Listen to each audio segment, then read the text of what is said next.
Selamat datang di dunia spiritual. Hari ini kita akan memasuki sebuah perjalanan. Yang dalam perjalanan untuk mendengarkan bahasa tubuh kita, yang selama ini mungkin terabaikan. Apa jadinya jika rasa sakit yang kita rasakan bukan sekadar gangguan fisik, tapi pesan dari jiwa, pesan yang ingin membimbing kita menuju pemahaman dan pertumbuhan sejati. Tubuh memberi isyarat, dan ketika kita belajar mendengarkannya, kita akan menemukan ruang untuk menyembuhkan, bukan hanya fisik, tapi juga batin. Rasa sakit mengajarkan kita untuk lebih hadir. Ia meminta kehadiran penuh, bukan penolakan. Ketika kita mulai melihatnya bukan sebagai musuh, tetapi sebagai utusan, yang membawa pesan tersembunyi, kita mulai membangun hubungan baru dengan tubuh. Hubungan yang penuh rasa hormat, pemahaman dan penerimaan. Tidak semua rasa sakit harus ditakuti. Ada rasa sakit yang hadir untuk menunjukkan bahwa kita berada di jalur yang salah. Ada pula yang datang untuk membantu kita menyadari kekuatan yang selama ini tersembunyi. Dalam setiap nyeri tersimpan peluang untuk melihat lebih dalam, bukan hanya tentang apa yang rusak, tetapi tentang apa yang sedang dibangun kembali dalam diri. Saat kita mulai mendekati rasa sakit, dengan kesadaran maka ketidaknyamanan fisik, bukan lagi akhir dari kenyamanan. Melainkan awal dari pemahaman. Di titik ini jiwa kita mulai berbicara lebih jelas, dan kita akan menemukan bahwa di balik setiap rasa sakit selalu ada kebijaksanaan yang ingin dibagikan. Dengarkan, karena di sanalah kita akan menemukan diri sejati yang sedang menunggu untuk dikenali kembali. Jenis-jenis rasa sakit dan pesan spiritual potensialnya. Setiap rasa sakit yang muncul di tubuh, memiliki karakteristiknya sendiri, seolah-olah tubuh adalah peta suci, dan rasa sakit adalah tanda yang menuntun kita menuju area dalam hidup, yang sedang meminta perhatian. Saat kepala kita terasa berat, punggung menegang, atau perut terasa melilit, ada kemungkinan itu bukan sekadar masalah fisik. Jiwa sedang menyampaikan pesan. Sakit kepala misalnya, seringkali berhubungan dengan tekanan pikiran yang berlebihan.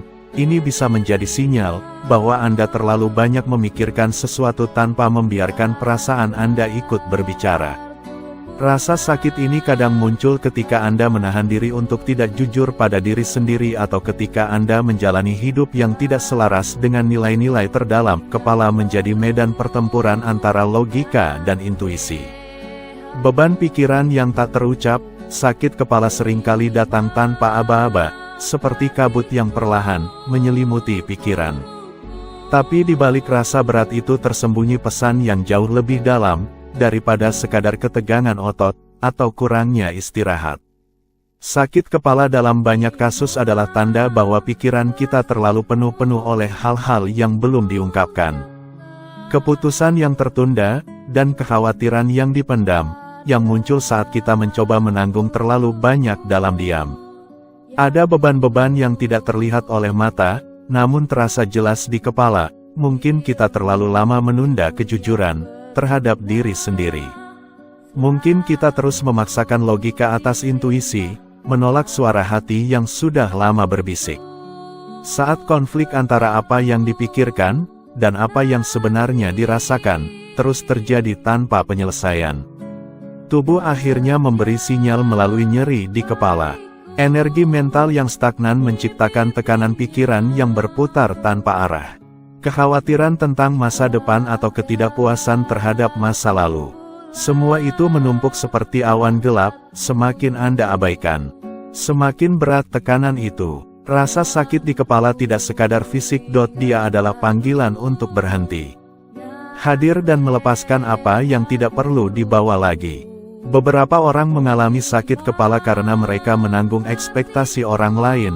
Mereka merasa harus menjadi sempurna, harus kuat, harus tahu segalanya. Dalam upaya memenuhi harapan itu mereka mengabaikan suara jiwanya sendiri. Lama-kelamaan tubuh pun menuntut untuk diperhatikan, dan rasa nyeri itu sebenarnya adalah panggilan untuk kembali kepada keaslian, untuk menjadi diri sendiri. Sedang aku pikirkan terus-menerus. Apa yang aku pendam? Dan tidak kuungkapkan. Kadang-kadang jawabannya sederhana, namun dalam Anda mungkin hanya butuh waktu untuk diam dan mendengarnya. Kita mungkin hanya butuh keberanian untuk mengutarakan apa yang selama ini tertahan. Di balik setiap denyut sakit kepala, bisa jadi ada kata-kata yang belum pernah diucapkan kepada diri sendiri. Salah satu cara untuk meredakan sakit kepala secara spiritual adalah dengan melepaskan kontrol berlebihan. Ketika kita merasa harus mengendalikan segalanya dengan pikiran, bekerja terlalu keras, padahal tidak semua hal harus diselesaikan hari ini. Sakit kepala adalah pesan yang penuh kasih, meski terasa menyakitkan. Dia datang bukan untuk menyiksa, melainkan untuk mengingatkan bahwa kita terlalu lama di dalam kepala, dan terlalu jarang turun ke dalam hati. Saat kita mulai menyeimbangkan antara logika dan intuisi, antara berpikir dan merasakan, dalam keheningan itu kita akan mulai mendengar kembali suara jiwa. Sakit punggung dan beban emosional yang tersembunyi. Sakit punggung adalah salah satu bentuk rasa sakit yang sering kali kita abaikan, padahal ia membawa pesan mendalam dari tubuh dan jiwa. Punggung bukan hanya bagian fisik yang menopang tubuh, tapi juga simbol dari tanggung jawab dan beban yang kita pikul dalam hidup. Ketika rasa sakit muncul di area ini, bisa jadi jiwa sedang memberitahu bahwa beban yang Anda tanggung terlalu berat, atau bahkan bukan beban Anda sendiri. Rasa sakit di punggung atas seringkali berkaitan dengan luka emosional yang belum selesai. Mungkin ada kekecewaan, rasa dikhianati, atau rasa tidak dihargai yang belum sempat Anda hadapi dengan penuh kesadaran. Energi negatif yang tertahan ini menumpuk dan akhirnya mengekspresikan diri melalui rasa sakit fisik. Tubuh berbicara dengan bahasa yang jelas, mengingatkan Anda bahwa sudah waktunya untuk merawat luka batin tersebut. Selain itu, punggung bawah kerap menggambarkan ketakutan akan ketidakamanan dan keraguan dalam hidup. Ketika Anda merasa tidak stabil, baik secara finansial, emosional, maupun spiritual, tubuh merespon dengan menegangkan area punggung bawah. Ketakutan akan masa depan, rasa takut kehilangan kendali, atau ketidakpastian yang berlarut-larut bisa menyebabkan rasa sakit ini hadir sebagai alarm dari jiwa. Sakit punggung juga mengajak Anda untuk mengenali dan melepas pola-pola lama yang membatasi. Bisa jadi Anda menahan rasa bersalah, tanggung jawab yang berlebihan, atau keengganan untuk mengatakan tidak. Semua itu menjadi beban yang menggerogoti keseimbangan tubuh dan jiwa. Tubuh meminta Anda untuk memberi batasan yang sehat, menghormati kebutuhan diri, dan belajar melepaskan apa yang tidak bisa Anda kendalikan. Dalam proses penyembuhan, kesadaran adalah kunci.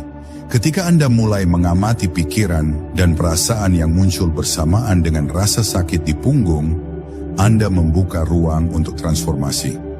Tanyakan pada diri sendiri, apa yang selama ini aku pikul yang tidak lagi membantuku, dan bagaimana aku bisa memberi ruang untuk diriku sendiri? Pertanyaan-pertanyaan ini adalah jalan menuju kebebasan. Melepaskan beban bukan berarti menyerah, tapi memilih untuk mencintai diri dengan lebih dalam. Ini adalah tindakan keberanian untuk mengakui bahwa Anda layak mendapatkan keseimbangan dan kedamaian. Saat Anda mulai merawat punggung Anda dengan cinta dan perhatian, maka tubuh dan jiwa akan mengikuti, membuka jalan bagi penyembuhan yang sejati. Sakit punggung mengajarkan kita bahwa kita tidak harus memikul semua beban seorang diri. Ada saatnya untuk beristirahat, meminta bantuan, dan mempercayai proses hidup.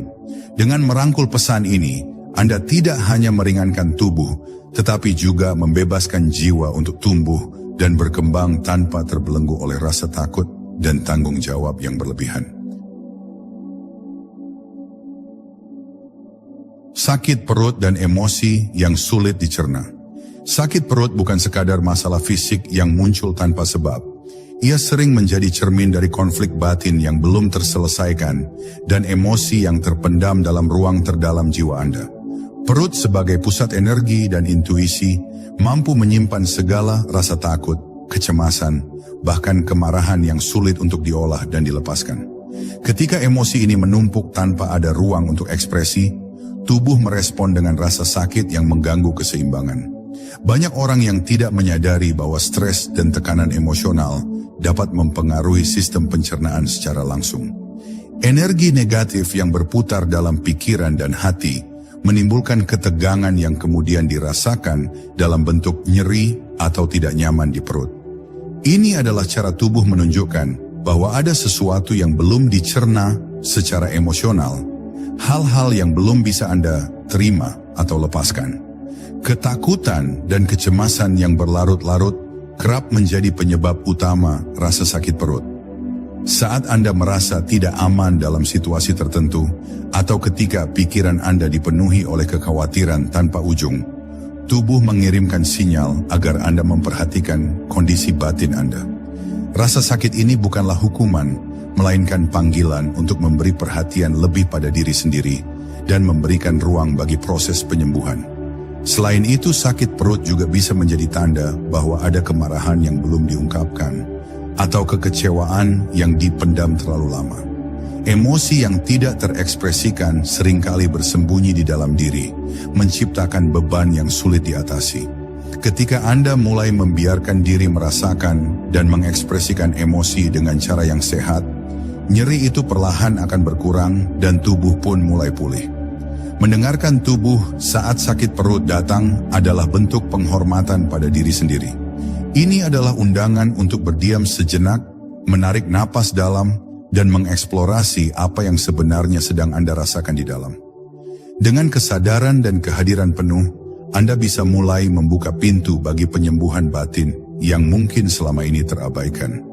Tidak ada salahnya mencari bantuan dari praktisi yang memahami hubungan antara tubuh dan jiwa, terutama jika rasa sakit itu terus berlanjut atau semakin kuat. Pendampingan yang tepat akan membantu Anda menemukan akar permasalahan emosional, sekaligus memberi Anda alat untuk menyembuhkan secara holistik. Ingatlah, merawat diri secara utuh adalah langkah utama dalam perjalanan spiritual Anda. Ketika Anda mulai memahami pesan dari sakit perut, Anda mulai belajar bagaimana mencerna pengalaman hidup dengan lebih lembut dan bijaksana. Emosi yang dulu terasa berat kini menjadi guru, mengajarkan Anda cara mencintai diri dan memberi ruang untuk segala perasaan. Dari situlah kedamaian lahir. Bukan dari menghindari rasa sakit, tetapi dari berani merangkulnya sebagai bagian dari perjalanan menuju kesembuhan sejati.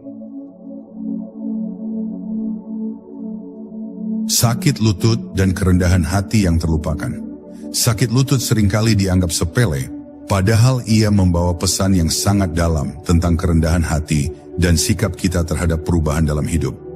Lutut adalah bagian tubuh yang menopang gerakan dan memungkinkan kita untuk tunduk, berlutut, serta berserah.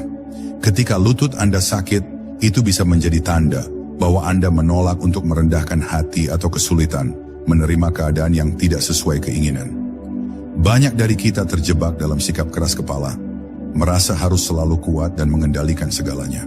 Sakit lutut mengingatkan bahwa ada kekuatan besar dalam merendahkan diri, dalam mengakui keterbatasan, dan dalam berserah pada proses kehidupan yang tidak selalu bisa kita kontrol. Ketika Anda menolak untuk melepaskan ego dan menerima kenyataan, lutut Anda mungkin akan memberi sinyal melalui rasa sakit yang mengganggu. Rasa sakit pada lutut juga bisa muncul karena ketakutan menghadapi perubahan atau ketidakpastian. Saat hidup menuntut Anda untuk beradaptasi, namun hati Anda enggan melepaskan zona nyaman, tubuh Anda bereaksi. Lutut yang sakit menjadi simbol dari perlawanan batin antara keinginan untuk tumbuh dan ketakutan akan kehilangan kendali. Pesan ini sangat penting untuk disadari agar Anda dapat berjalan dengan lebih ringan dan terbuka.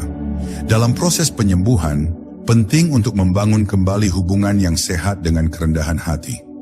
Ini bukan berarti menyerah, melainkan mengakui bahwa ada hal-hal yang lebih besar dari diri kita yang mengatur kehidupan.